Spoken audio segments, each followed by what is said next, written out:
Hello বন্ধুরা, welcome to my channel. তোমরা সবাই কেমন আছো? আশা করি তোমরা সবাই খুব ভালো আছো। এই দেখো কত রোদ। একটু আগেই মেঘলা করেছিল, পুরো আকাশ অন্ধকার হয়ে গেছিলো। আমি তো ভাবলাম যে বোধহয় নামলো বোধহয় ঝমঝমিয়ে। কেন বলো তো, আমি এখন একদম চাইছি না যাতে বৃষ্টি পড়ুক।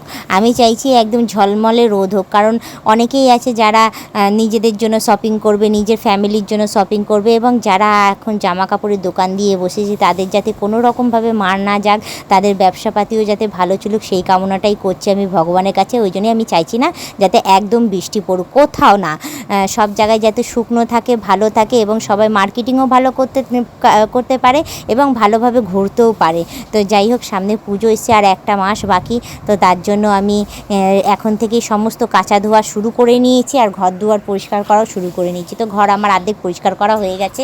তো যেই চাদরগুলো ছিল সেই চাদরটা আমি নামিয়ে নিয়েছি। আমি তো চাদর প্রতি সপ্তাহে কাচি, তো এইবারেও 3 দিনের মাথায় আমি চাদর নামিয়েছি। কারণ নামালে হচ্ছিলো না, ভীষণ নোংরা হয়ে গেছিলো। আর তার মধ্যে কিছুদিন ধরে তো গরম পড়ছি, ঘামে গন্ধ ছাড়ছিলো চাদরটা। আমি যার জন্য 3 দিন পরেই আমি চাদর নামিয়ে ভালোভাবে আমি আজকে রোদটা দেখে আমি কেচে নিচ্ছি। এবার জানি না রোদ বৃষ্টি হবে কি কী হবে, কারণ 1-2 ফোঁটা তো বৃষ্টি পড়ছেই, এবার বলা যায় না কি হবে। তো যাই হোক, আমি এখন কেচে নিচ্ছি। কাচতেই দেখলাম রোদ উঠে গেছে, ভালোই হয়েছে। তো আমি চাদর আর কিছু কাঁথা রয়েছে সেগুলো কেচে আমি ছাদে মেলে দিয়ে আসবো, জানি তাড়াতাড়ি শুকিয়ে যাবে। তো এদিকে আমি চাদরটা ভালোভাবে কাচতে থাকি। তার মাঝখানে তোমাদের একটা কথাই বলবো, তোমরা যারা নতুন দেখছো তারা অতি অবশ্যই আমাকে সাবস্ক্রাইব করে দিয়ে বেল আইকনটা টুক করে টিপে দিয়ে অল নোটিফিকেশানটা অন করে দিও। এবার আমি কাঁথাগুলো নিয়ে নিয়েছি একে একে। কাঁথা তো আমার রোজের কাচার, রোজ 2-1টা করে বেরোয়।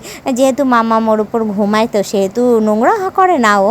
তো তারপরেও আমি যেহেতু ও ঘুমায়, তো আমি ওই জিনিস পরিষ্কার করেই রাখি আর ডেটল দিয়ে ভালো করে ধুয়ে নিই। তো যাই হোক, ডেটল শেষ হয়ে গেছে বলে আমি ইদানিং এমনি জল দিয়ে আমি ভালো করে পরিষ্কার করে ধুয়ে নিই। তো আমার এদিকে কাচা কমপ্লিট হয়ে গেছে। এদিকে আমি এক বালতিটা টেনে নিয়ে আমি চাদরটাকে ভালো করে ধুয়ে নিচ্ছি। প্রথমবারে এক ধাপে ধুয়ে আমি কি করব, সার্ফগুলো ছাড়িয়ে নেব, ছাড়িয়ে নিয়ে তারপরে এক সাইডে সরিয়ে রাখবো। তারপর আবার আরেকবার করে ধুয়ে নেব। তো আমি এখন চাদরটাকে সমান করে গুটিয়ে নিচ্ছি। আর তার মধ্যে আজকে পরেছি হলুদ রঙের একটা কুর্তি আর নীল রঙের প্লাজো। তো আমাকে কেমন লাগছে এই ড্রেসটা পরে অতি অবশ্যই আমাকে কমেন্টে জানিও। কারণ আমি বারবার তোমাদের একই কথা জিজ্ঞাসা করি যে আমাকে কেমন লাগছে, ভালো লাগছে তো অতি অবশ্যই কমেন্টে জানিও। আর তোমরাও সুস্থ সবল থেকো, ভালো থেকো এই গরমে। আর ভালো শপিং করো, ভালো খাওয়ার দাওয়ার খেও, আর বলবো বেশি পরিমাণ জল খেও, যাতে শরীরটা একদম ফিট অ্যান্ড ফাইন থাকে। তো যাই হোক, আমি চাদরটা ধুয়ে নিচ্ছি। ধুয়ে আমি এখন ওটাকে নিংড়ে নিচ্ছি, নিংড়ে গামলায় রেখে নেবো। তারপর চলে আসবো আমি কাঁথাগুলো ধুতে। তো কাঁথাগুলো আমি একে একে ধুয়ে নিচের মধ্যে রেখে নিই আবার জল নিয়ে নেবো। জল নিয়ে আরেকবার আমি ধুয়ে নেব। তো এখন আমি জল নিয়ে নিয়েছি বালতিতে।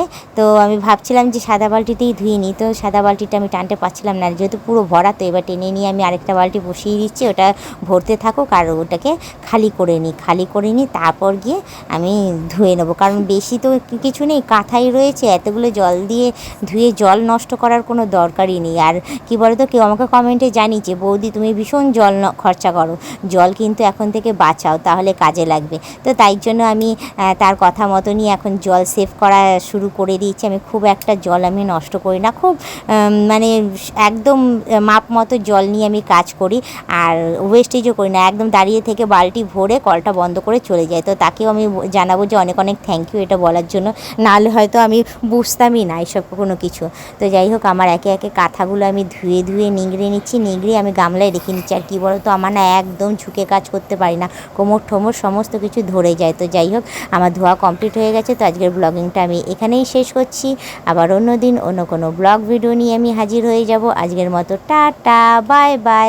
সুস্থ থেকো, এভাবেই আমাকে দেখতে থাকো, আমার পাশে থেকো, আর আমাকে প্রচুর পরিমাণে সাপোর্ট করে যেও।